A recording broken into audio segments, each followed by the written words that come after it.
Good evening. I'm Rebecca Raines, the Criminal Justice Chair of the Westside branch of the NAACP. Here to talk today about the things that we've been doing in the past few weeks to try to change the COPA ordinance. And I'll explain more expressly what that is.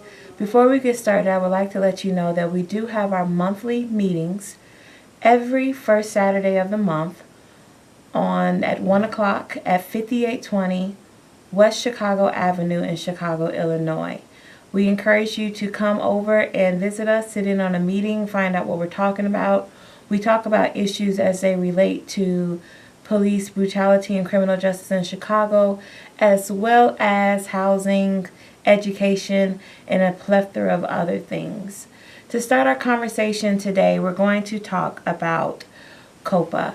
The Civilian Office of Police Accountability has finally been passed. They passed this law on Tuesday of last week. I'm making a few small adjustments on what's being said, but this ordinance was passed to change what was currently the Independent Police Review Authority. That Independent Police Review Authority was thought to have been crooked after about a year ago, Laquan McDonald was shot, and that sent the city into a flurry, as you all already know. The nation has been talking about this issue for the past 2 years, and Chicago has been very up in arms about it for the past year. We have been talking about it at the NAACP Westside branch in conjunction with the Southside branch to try to change that ordinance. That was the Civilian Office of a Police Accountability. Before it was even formed, we were looking to change the ordinance on what would have been IPRA.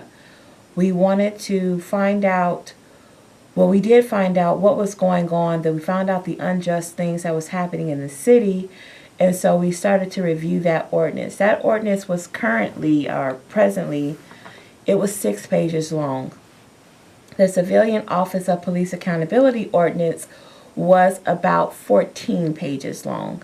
They made this change to the ordinance in a way of adding the Inspector General to it.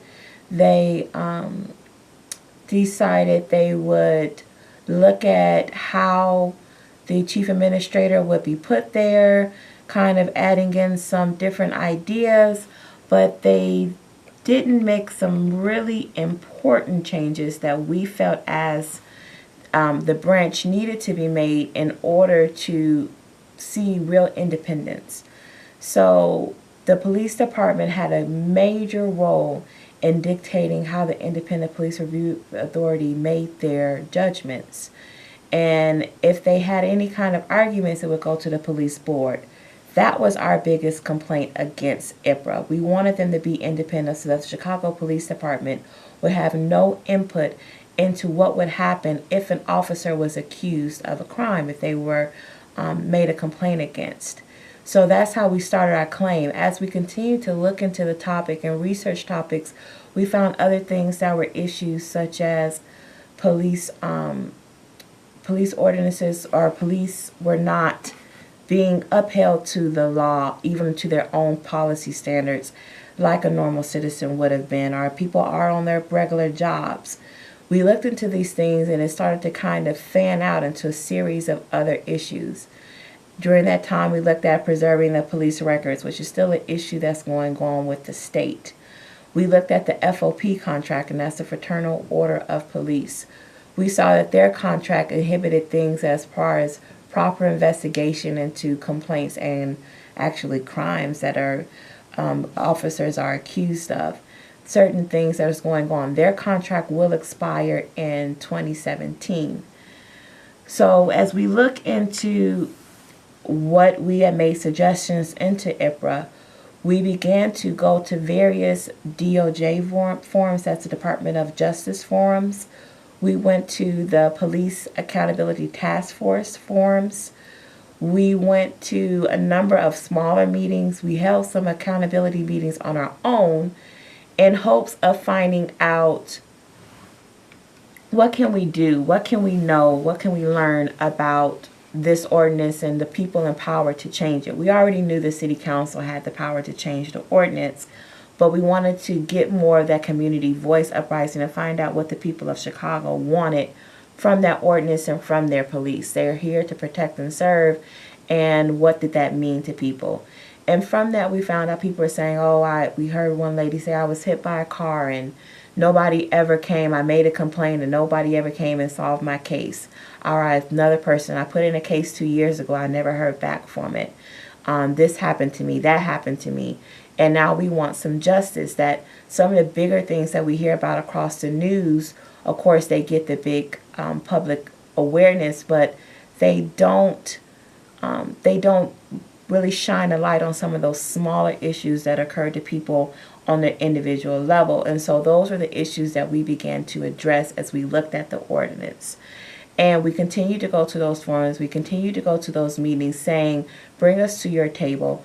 Let us make our recommendations based on what we've heard from community members, the things that we've learned from the research into the ordinance, and let us make some input into that ordinance that you're going to complete.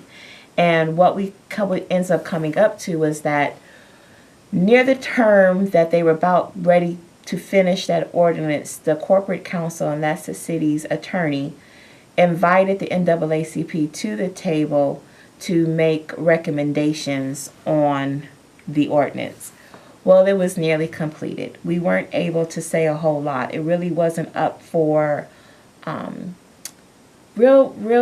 it was up for discussion, but not really up to be changed. It was kind of, we felt like a little bit of a pony show where they say, yeah, we invited you to the table so that when we come back and we can say, oh, we had community input on this topic. We talked to the people out there. Now we know what they want. And so we did our job. We as a city, we're listening to the people and we're representing you. And we found out later on as they continued to put out certain documents saying who had reviewed the ordinance and who had made input into the ordinance, the Westside NAACP's name made the list, but we actually were not a part of the process because it was near completion. They wanted us to be able to use our name, and so we were invited to the table months and months, probably 6 or 7 months after we began to make our public claim that ordinance needed to be revised. In addition to going to the table and looking at a nearly complete ordinance, we began to meet with the Black Caucus of the City Council.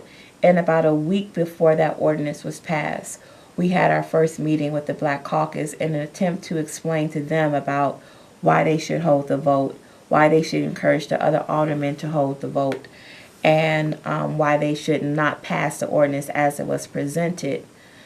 We feel that after we had that conversation with some of the aldermen, that they did have some changes made to the ordinance.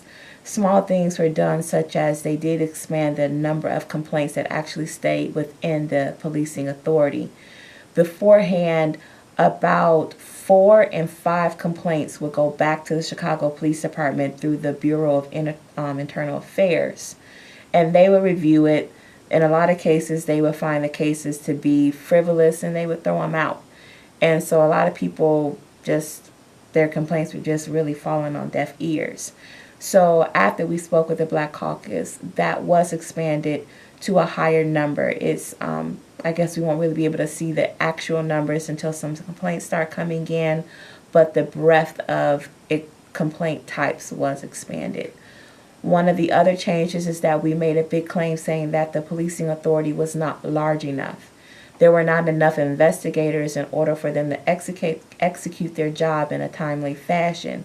So they did make a recommendation, and this is not something that was written into the actual law, but simply a recommendation that the budget be expanded to allow the entity to expand, to have a higher number of investigators so that they can properly vet through the cases and make sure that they're answering people's complaints in a reasonable amount of time. Some other really small and minor changes were made, but the big things, the things that really matter, the things that were really going to bring justice to the city were basically ignored. The independence was claimed that it was not possible because the chief of police needed to have an opinion about what happened to his officers. The the argument was made that if you separate them from what they're doing, then it's as if they don't have the ability to discipline their own people. The construct, though, of a civilian board is to make those judgments so that when civilians are involved, that there is an equal voice. I'm sure many of you have gone to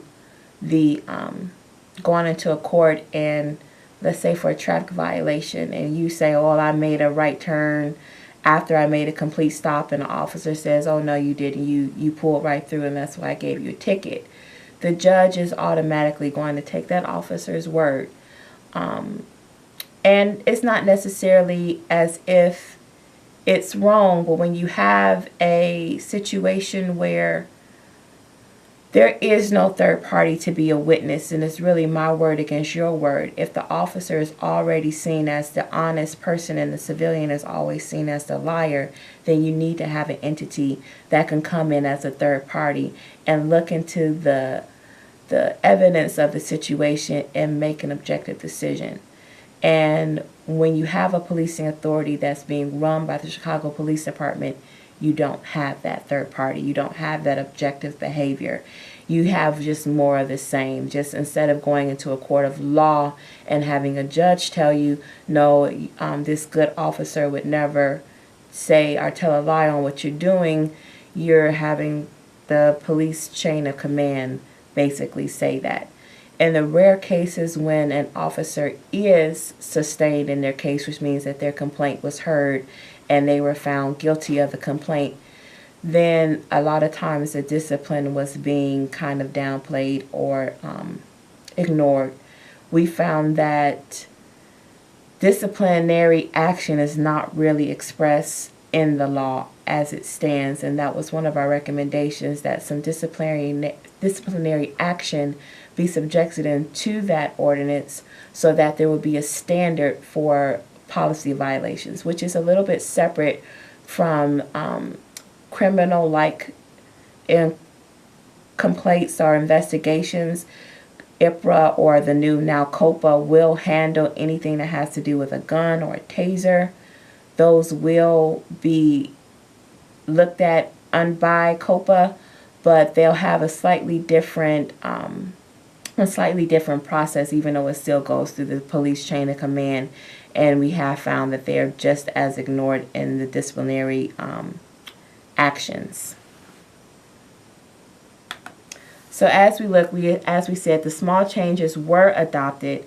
We did see some small advances made in that ordinance, but overall, the things that we needed most, the things that we wanted most, were not acknowledged. So it brings us to the question is, what are our next steps? Our next step is we're not done. It's just an ordinance. Ordinance can be overruled, they can be overturned, they can be changed and revised.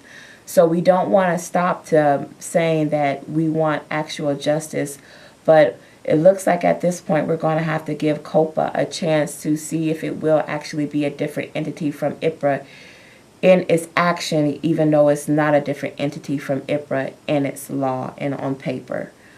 We're going to look and see. In the meantime, we've recently learned that the sergeant's agreement expired in June of 2016. We're currently in the process of trying to research what has gone on with that agreement, and is it currently being revised? Has it already been set up? We're trying to find out what's going on, because we do feel that as a part of what the city needs and as a part of justice for citizens is that the police department overall needs to be more reflective of the population.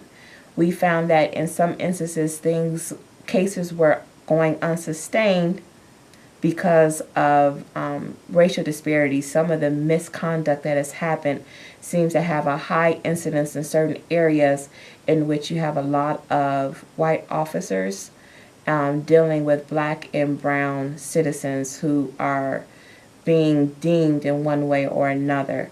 And so we have found that if you have more equality in the higher ranks of the police department, we believe that some of these disparities that are going on as far as the misconduct will also be eradicated.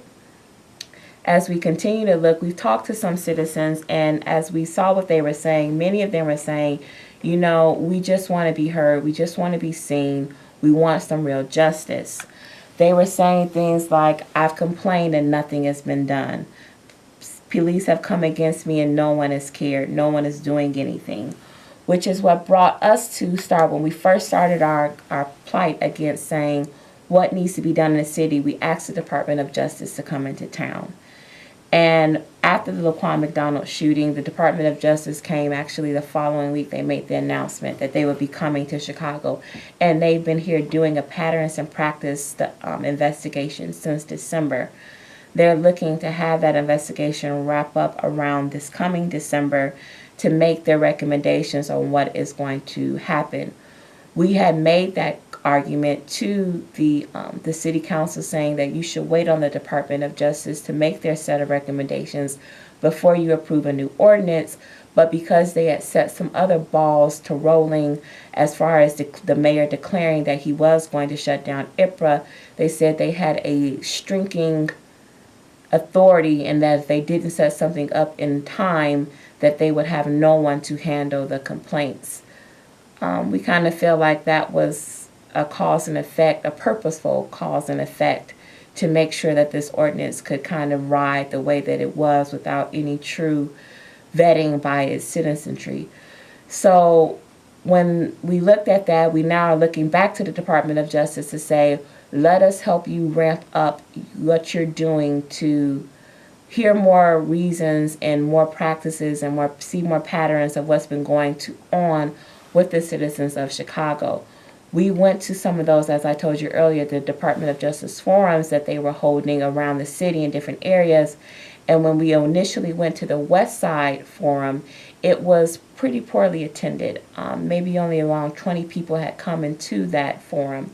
So we went to the Department of Justice and we had a round table with them and asked them to come back to the Westside to do another forum and to speak to us about what is going on again, and let our voices be heard.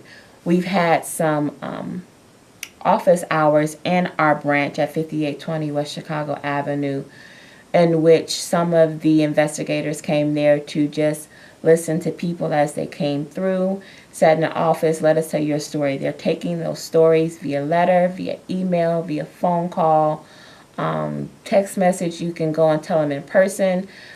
You can at their office hours, which they'll have posted. But you can tell them in all different kinds of ways of what your story is and why you feel like the department needs more oversight than they've currently had, and even to this new ordinance, what it will give. And you can find this new public forum at the Malcolm X College on October 24th, which is a Monday, from 6:30 to 8:30. This forum is going to be hosted by the Department of Justice and the U.S. Attorney's Office. They're going to be coming through to speak to people. They start these meetings off by having a little bit of a panel, coming in and saying, this is what we've done, this is what we're planning to do, and now let us hear from you about what you think we should do and how we should understand what's going on. They explain that they've taken some rides with officers to understand what they do on a daily basis, and they've been speaking with citizens to come through. I encourage you now to give me a call at 312-738-1060 and let me know what you think about the Department of Justice being here in the city of Chicago and what you think about the passing of the COPA ordinance. Let me know if you think that it was a good idea. If you've done any reading about the ordinance, you should be able to find it online. Let me know if you think that it was a good idea for the COPA to be passed. If you think that this is really an effort by the mayor of Chicago to really listen to the needs of the people. Do you think that they're really looking out for the best interests of the citizens of Chicago? Do you have a story? Do you feel like you've been heard? Have you ever made a complaint? Do you feel like it was ignored? Have you ever seen a situation or experienced a situation that wasn't being properly accounted for? Let us know. Let the Department of Justice know. I'll repost that sign letting you know when you can come to Malcolm X to meet with them personally and let them hear your story. We're interested to hear it. I'm interested to hear it, and I'm interested to hear from you. We made the assertion that the citizens they're upset. People are afraid to have encounters with police, simple encounters, because of some of the things that have gone on, and the knowledge that if something does happen, there'll be no justice about what they're doing. And so I encourage you to make your voice be heard. Come see us at our branch, and come and see us at the public forum. The NAACP Westside and Southside branches will be present at this forum, and we're looking forward to hearing people's stories. It's been an eye-opening experience these past couple of months to hear from people and to see what people have endured, knowing what they've gone through to get to where they are, how the people have landed in the streets because of just the great injustice that they've had to experience, and really since forever, for decades. This has been going on in the city of Chicago, and we've encouraged people to come out. So we really have been happy to hear about it. We're really excited about being able to move forward from hearing from people. We know that the more that we hear from the voices of the citizens of Chicago, the more likely we're going to have to be able to experience change in the city about what's going on with our ordinance. We firmly believe that the best way to get a change is to go through our policy, and that's to go through our elected officials. And we have to constantly make sure that we're reminding our elected officials that they represent the citizens of Chicago. They represent the people. Some of the things that we found out when we met with some of the various aldermen is that they didn't have any greater clue than we did about what was going on in that ordinance. They're dealing with so many different things that's coming across their tables. They're not getting into the details of these ordinances. They don't know about the unjust behavior. They're not always hearing the stories. It is on us as citizens to make sure that we're calling them and we're telling them, this is my issue and this is my problem, and I need you to deal with it in this way. I need you to represent me in this way. I need you to make sure that you are not standing with the mayor on whatever he says, but standing on what I'm saying. You're representing my ideas and my wishes and hopes. We need to make sure that we're going before we're using our phones, we're using our emails, we're calling people. The best thing that ever happened to the community, to our voice, was the camera phone. Being able to capture things on camera so that we have evidence that these things have been going on and they're unjust. We need to make sure that our voices are being heard. We need to make sure that we're reading through our documents and we're finding out the things that affect us. One of the things that we recently learned about from the American Civil Liberties Union was that a stop and frisk law was passed in the state of Illinois that states that if an officer comes by and stops you and frisks you, that they owe you a receipt of sorts.